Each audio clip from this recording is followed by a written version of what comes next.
Hello everyone, welcome to Lever Guns 50. Today we're going to see if we can give some ballistic gel some wings, some air time, and we're also going to try out a 300 grain bullet. Now this 300 grain bullet is going over 2,900 feet a second, and we're going to shoot it across the chronograph and just see how much over 2,900 feet a second it's going.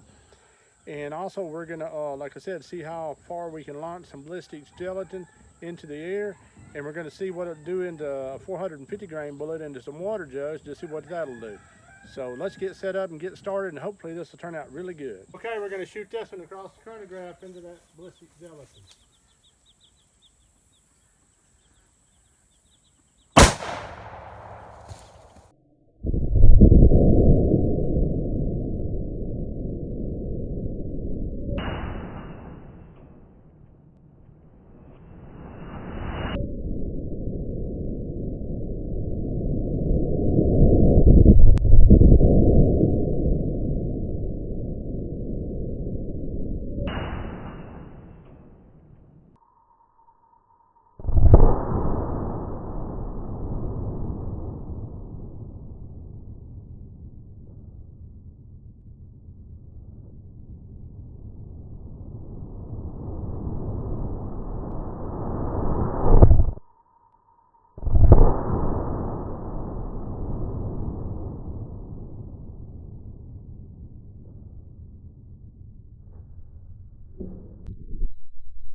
Well, I forgot to turn on the chronograph, so we're going to have to shoot that part again.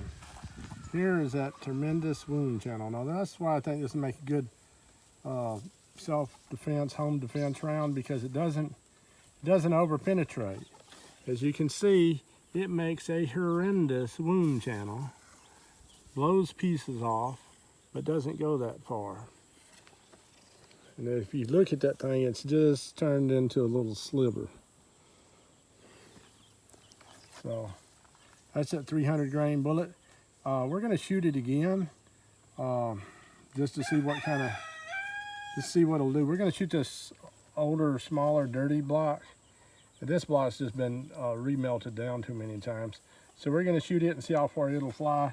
We're going to take this one, put it up, and shoot another one across the chronograph. We're also going to shoot some water jugs, so stay tuned for that.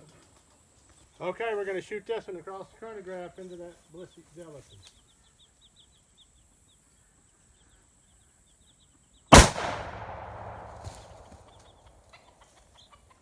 I think that was the highest I've ever seen one fly.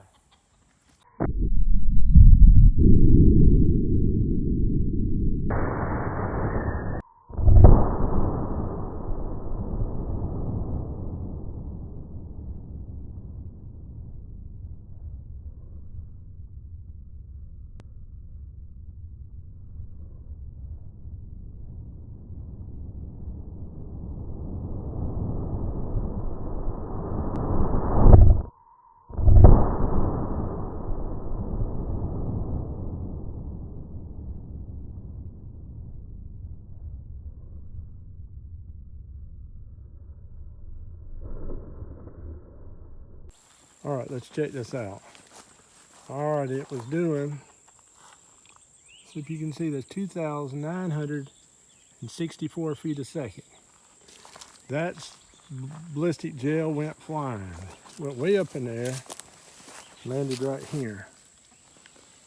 I don't know if we can see if it exited. It did not exit. So even though that ballistic gel has been shot so many times, it still retains about the same, and that bullet's right there, it still retains about the same strength as the newer stuff. Okay, we're going to shoot that water jug.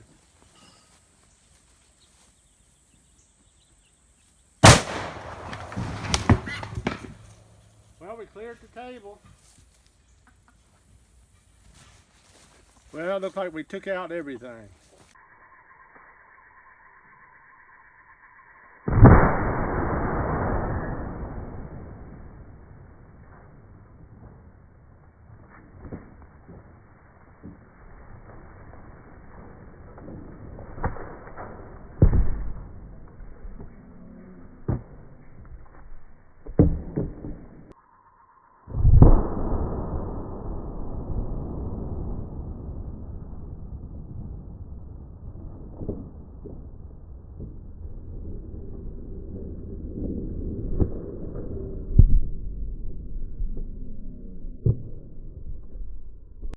right, there's those bullets. This one over here is the one we shot through the water jugs. This one here was a 400 grain bullet, and these are the two 300 grain bullets, and that's a 223 round or spent cartridge between them. So that, I don't know how big those little tiny cartridges are, but so it looks like both of these expanded out to about an inch and a quarter. Yeah, about an inch and a quarter. And this in here a little bit less. Let's see how much it expanded out to. It looks like maybe about an inch. Here's that 1886 Winchester. This is a modern version made in Japan, rebarreled by Montana Riflemen. I have a video on that. I'll leave it in the description below. Well, I don't know about you guys, but that was a whole lot of fun. That last bullet hitting that water jug was a 450.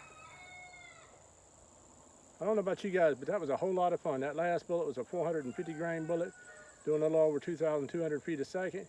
It went all the way through that ballistic gelatin, stopped within an inch of the far side. So it did a pretty good job on that water, blew the whole table down.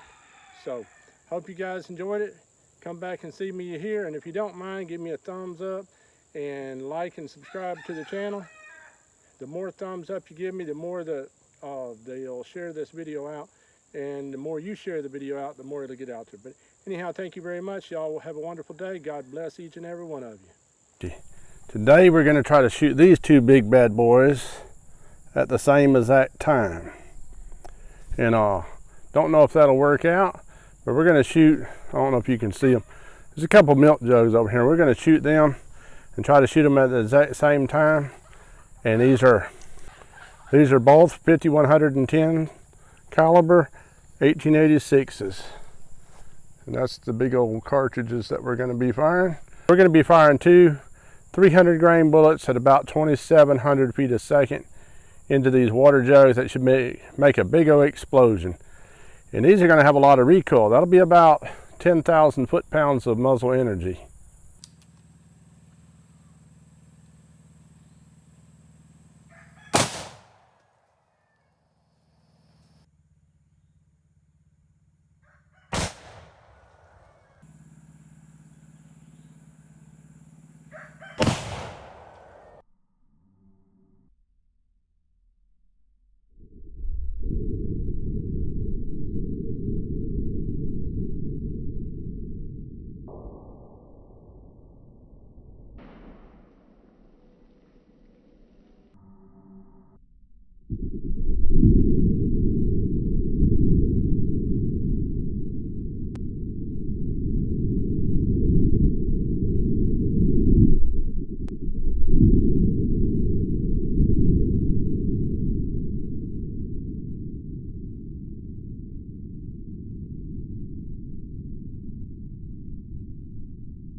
There's those beautiful guns, and to say it didn't kick would be an exaggeration. Two guns at one time was definitely some recoil. Whoa, you talk about some recoil, especially on that left shoulder there. That thing, this thing here, without the muzzle brake on it, it has a lot more recoil than you would think. But the old left shoulder is probably not as used to recoil as the right shoulder. And it's real hard to hold the gun up like this. So, I don't know if I'm gonna try it again, but we may shoot some 700 grain bullets like that, but not the hottest load I got. But what did you guys think about that? That was probably the first time ever that two 5110s was fired at the same time. Although if you notice, it wasn't quite at the same time. It was boom, boom, real fast, real close together. I did hit both milk jugs, so that's a plus, but We may try it again one day. It definitely knocked me back. You see, I had to take at least 1 or 2 steps back. Thank you so much for watching. God bless each and every one of you. I'll see you on the next video.